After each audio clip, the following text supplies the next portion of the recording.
is alleged to have acted improperly with regards to the transaction. The CEC will also give clarity on whether Vavi will be charged for having sex in the office with a colleague. It will also make known whether a special congress of the Labour Federation, as requested by 9 of its affiliates, will take place. Tensions have run high at the Cosatu Central Executive Committee meeting over the last 3 days.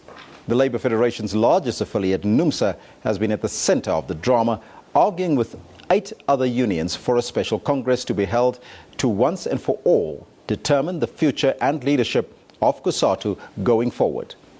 A number of reports have also been presented which will determine whether Vavi will survive allegations of financial impropriety and sexual harassment. The meeting's outcome will give the clearest indication thus far as to whether the Labour Federation Centre can hold going forward. Now, for more on the story, we are joined on the line by independent political analyst Ralph Mathekga. Ralph, good morning to you. Ralph, can you hear me? Yes, I can hear you. Ralph, good morning to you. Now, what do you think is likely to come out of the Cosatu media briefing later on today? Well, I think we shouldn't expect peace because clearly there are factions within Cosatu, and the aim will be to try to rein in Mr. Vavi. The difficulty is whether any decision that's going to be made or is going to be announced is going to be accepted by the other factions. I mean, there's been a long-standing standoff between factions within Cosatu, so I don't expect that to come to an end.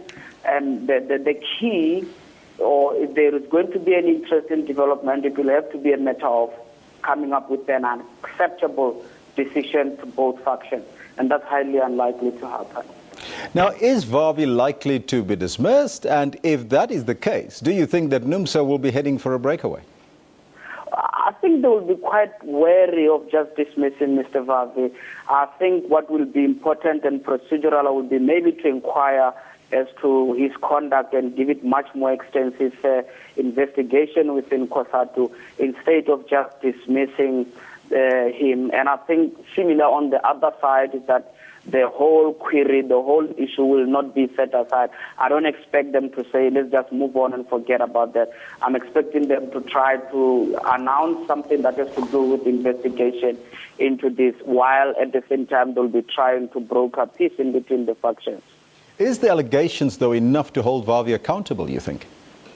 The allegations are sufficient. I mean, these are allegations happening within the trade union, and this is the trade union's job is actually to try to ensure equitable or a better employment environment for all workers.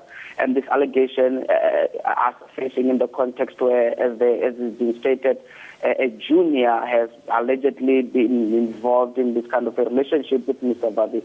So this is quite serious in my view. It cannot just be wished away. There has to be some form of investigation into that, some form of a sanction that will be reasonable and also acceptable to the factions.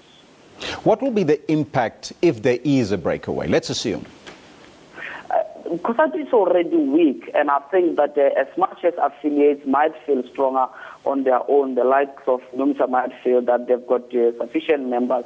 I think they are aware that they will not gain so much ground if they get out of Cosatu, the federation. So it could only break them apart. They could only get weaker.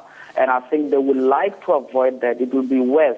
Even the governing agency would not like to see Cosatu splitting. A divided Cosatu, which still remains within Cosatu, is better than the split.